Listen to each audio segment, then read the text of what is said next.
Pemirsa, sebagai negara sekutu Iran yang sama-sama bergabung dalam organisasi BRICS, baik Rusia maupun Tiongkok kini disebut sudah mulai berpartisipasi dan mendukung secara tidak langsung kepada Iran dalam perang melawan Amerika Serikat dan Israel. Meski demikian, Presiden Amerika Serikat Donald Trump tidak menanggapinya dengan serius. Informasi selengkapnya tunggu apa lagi bersama Kata Oma.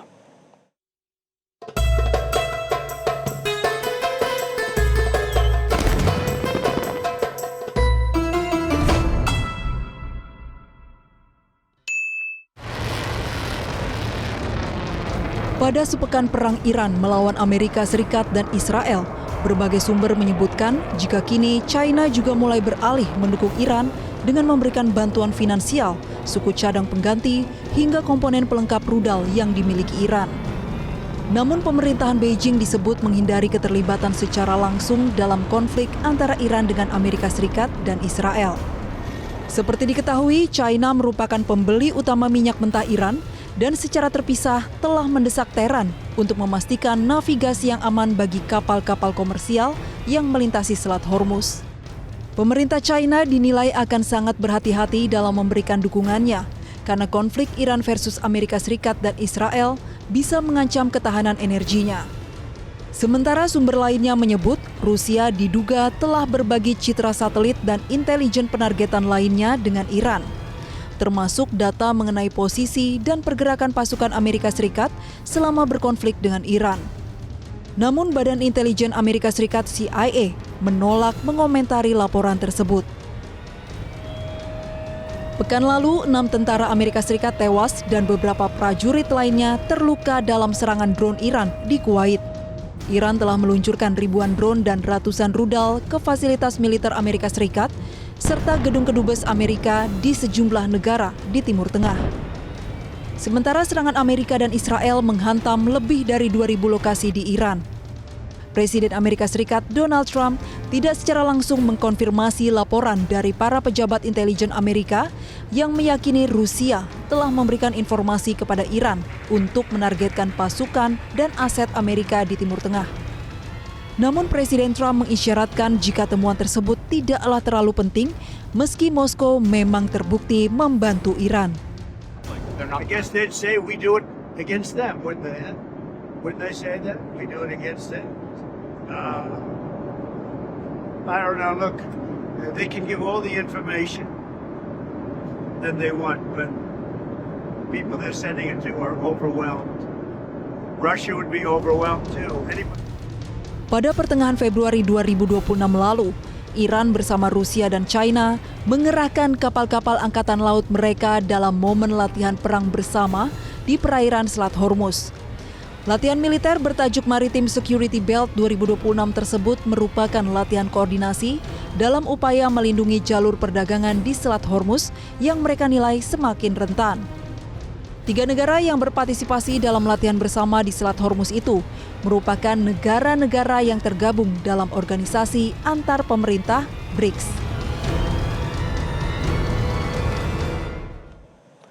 Lalu apakah keterlibatan Rusia dan Tiongkok dalam perang Iran melawan Israel dan Amerika Serikat akan berlanjut ke tahap yang lebih jauh dan membuat perang akan semakin meluas? Untuk membahasnya sudah bergabung bersama kami dari luar studio, ada pakar geopolitik dan hubungan internasional Raymond Siombing.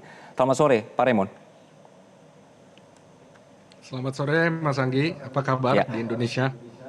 Baik Pak Raymond, jadi sementara ada laporan terbaru ya Pak yang menyebutkan bahwa Rusia ini membantu Iran dengan memberikan data intelijen terkait posisi pasukan Amerika dan alutsista mereka di kawasan begitu. Seberapa besar kemudian seberapa signifikan sebenarnya dukungan seperti ini dalam dinamika konflik yang sedang berlangsung? Saya pikir kalau kita lihat sejak awal dan kalau kita bandingkan dengan konflik antara Israel dengan Iran pada Juni tahun lalu dibandingkan dengan konflik saat ini, pertama-tama Iran tentu lebih siap karena ketika kita bicara soal konteks geopolitik, Rusia, Iran, dan China sama-sama masuk dalam satu grup yang dinamakan BRICS ya. Meskipun grup BRICS ini sama sekali tidak menyinggung soal kesepakatan atau perjanjian atau hubungan militer atau kedekatan militer. Dan perlu digarisbawahi bahwa sebenarnya Rusia dan China sama sekali berusaha kalau saya lihat Cina di sini lebih berusaha untuk menjadi stabilisator atau memainkan fungsi diplomasi dibandingkan dengan Rusia. Seperti kita ketahui sendiri, jauh sebelum bahkan sebelum latihan militer gabungan antara Rusia, Cina, dan Iran di Selat Hormuz, Rusia sendiri menawarkan untuk memberi bantuan.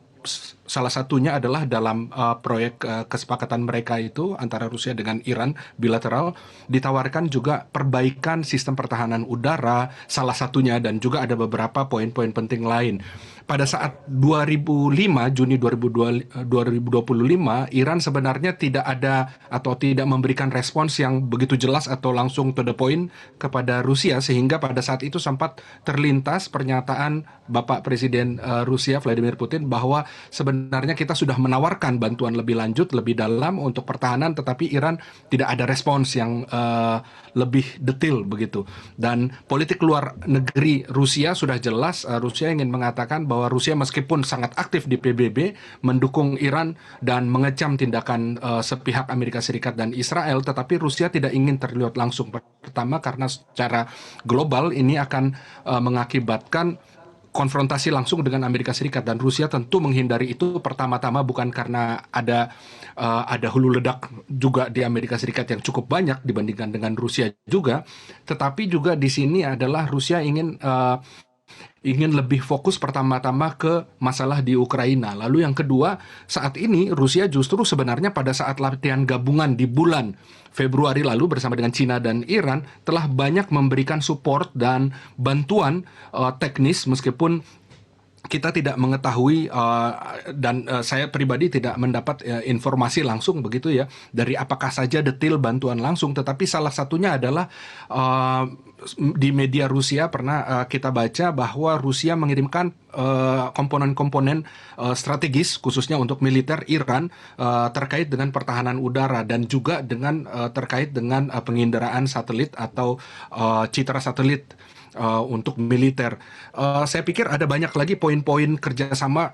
Pada saat itu bulan Desember 2025 itu banyak sekali disepakati poin-poin penting kerjasama militer antara Rusia dengan Iran dan juga Cina dengan Iran. Meskipun pada akhirnya kalau kita lihat dua negara ini, Rusia dan Cina, memainkan peran yang sama sekali ada perbedaan, tetapi tidak serta-merta mereka langsung ikut serta dalam konflik ini. Kenapa? Sekali lagi, Cina punya fokus tersendiri, Rusia punya fokus tersendiri, khususnya juga dengan Iran dan juga dengan Ukraina, dan juga yang paling penting sampai saat ini bahkan antara Rusia dengan Amerika Serikat perundingan kerjasama untuk mereka menamakan ini kerjasama untuk perdamaian di Pak Raymond, Ukraina, maaf saya tetap potong. masih berlangsung Kondisinya pembicaraan. adalah bahwa saat ini sudah ada informasi bahwa pemberian intelijen begitu ya dengan hubungan kerja antara Iran dengan Rusia ini.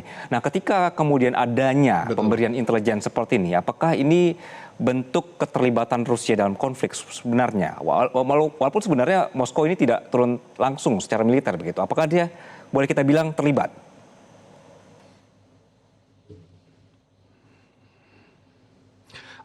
Saya pikir Rusia tidak ingin terlibat secara langsung. Ini yang perlu digarisbawahi karena Rusia paham betul hitung-hitungannya secara politik maupun secara geopolitik bahwa ini akan sangat merugikan baik Rusia maupun juga Iran. Dan seperti kita ketahui, Iran sendiri dan pemimpin Iran baik yang telah wafat Khamenei dan juga Presiden Iran saat ini, mereka memiliki semacam kebanggaan tersendiri untuk bisa menahan atau menangkal itu sendiri gitu, dan itu terlihat dalam beberapa kali pembicaraan telepon. Seperti kita ketahui ada informasi, dan informasi ini sudah beredar bahwa ada pembicaraan telepon pada tanggal 6 Maret antara Presiden Rusia dengan Presiden Iran, yang salah satunya adalah membicarakan bahwa di poin terakhir yang paling penting saya baca, disepakati bahwa akan ada kontak dengan pihak Iran untuk membicarakan berbagai bantuan dalam berbagai saluran.